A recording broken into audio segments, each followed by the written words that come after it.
The deportation of Kilmar Abrego Garcia is illegal, so says the Supreme Court.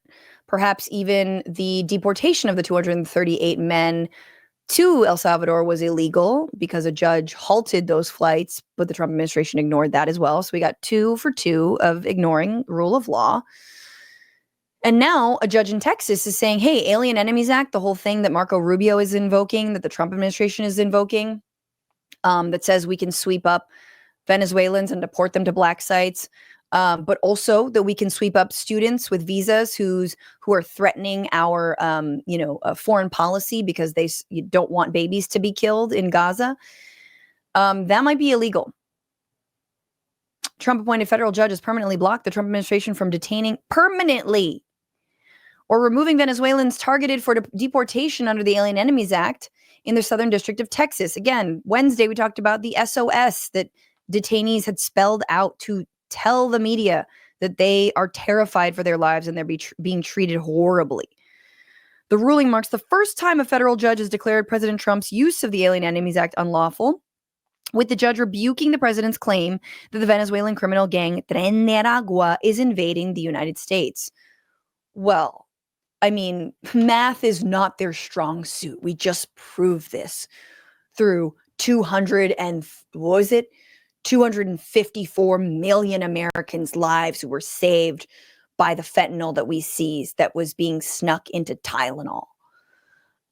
So you say invasion, you say a few gangs here and there, we say invasion. Let's call the whole thing authoritarian. The ruling by U.S. District Judge Fernandez Rodriguez only applies to AEA-based deportations, does not prevent the government from detaining or seeking the deportation of individuals under the Immigration and Nationality Act. So it just applies to the Alien Enemies Act. In other words, you can't suspend law. You actually have to go through processes. 36-page opinion, Rodriguez concluded that Trump's March 15th invocation is unlawful and exceeds the scope of the centuries-old wartime law that allows the president to deport non-citizens with little to no due process during an invasion or predatory incursion. Quote, the president cannot summarily declare that a foreign national or government is threatened or perpetrated an invasion or predatory incursion of the United States, followed by the identification of the alien enemies subjected to detention or removal. While the judge declined to weigh in on whether Tren de Aragua represents a foreign nation or government, he concluded that the Trump administration fell short of proving the violent gang was engaging in an invasion or predatory incursion as required by the Alien Enemies Act. Trump's proclamation had alleged that Tren de Aragua was, I kind of feel like this judge is like, if you can prove it, I'll let you do it. But I don't think they are. The proclamation makes no reference to and in no manner suggests that a threat exists of an organized armed group of individuals entering the U.S. at the direction of Venezuela to conquer the country or assume control over a portion of the nation. Thus, the proclamation's language cannot be read as describing conduct that falls within the meaning of invasion for purposes of the AEA. Now, if Venezuela were to do a Pearl Harbor, that would change things. Would we be okay with mass internment of Venezuelan Americans like happened to Japanese Americans? I wouldn't. I'll tell you that right now. I personally wouldn't.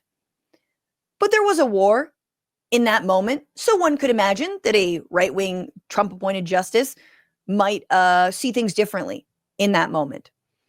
This is why we need to get rid of these things. So we'll see if he ignores this again, which I'm assuming, spoiler, he will. Meanwhile, Nicolas Maduro, who is the president of Venezuela, who largely, I think, is an idiot and also an authoritarian in his own right.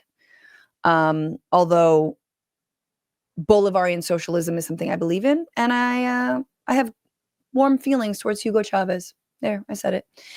But Nicolas Maduro has actually been sounding the alarm a lot.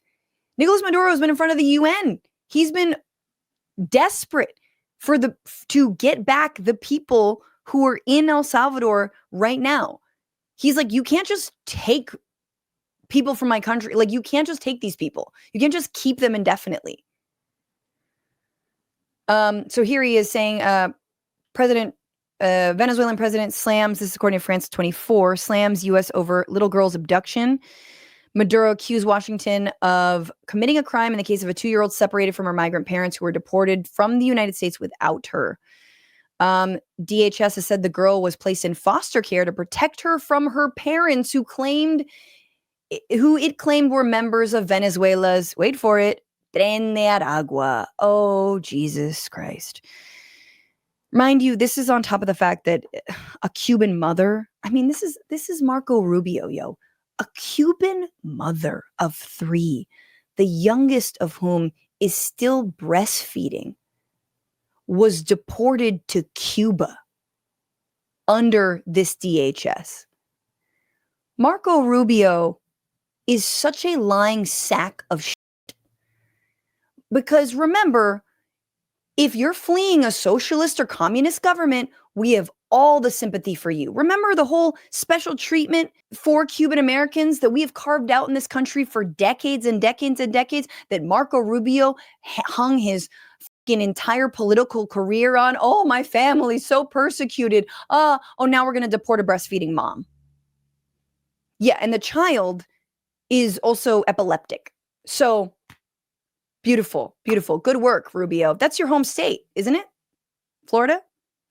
That's your people. I love it. Like, if there's one thing, I mean, if Cubans in Florida could start to think about maybe voting blue in the future, and if Marco Rubio's, draconian deportation regime helps them do that, I say bring it on. I love it. I mean, I hate it.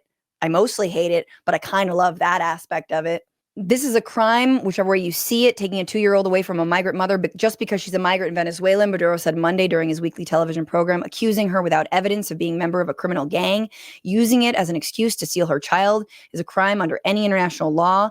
Now, again, look, we don't know. We don't know the details about, like, did the parents want the 2-year-old to stay, right? Did they not? I'm assuming nobody wants to be separated from their friggin' 2-year-old. DHS did not say where it deported the girl's parents to. But Venezuela believes that her father was among about 250 men sent to El Salvador's notorious CECOT prison. Holy shit.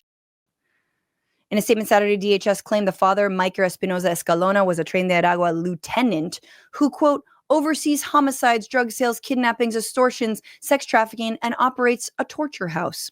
Oh, okay.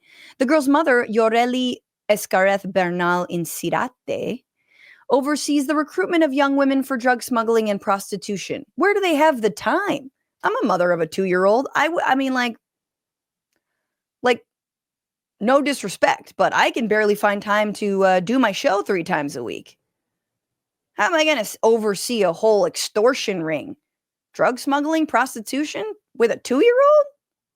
Try keeping a 2-year-old quiet. I'm obviously being facetious, but like, it is really important to understand that it's not just Kilmar Abrego Garcia. It is so many other families, Venezuelan families, that have been torn apart because of what this administration is doing. It's to say nothing of the people who are currently being held, have not been deported, but are currently being held right now. What's going on, Frantifa? If you haven't already, subscribe to this channel right now. Hit that button. And also, you can become a patron and support the show every single week. Get access to bonus episodes and exclusive merchandise. Patreon.com/Bitchuation Room. Do it.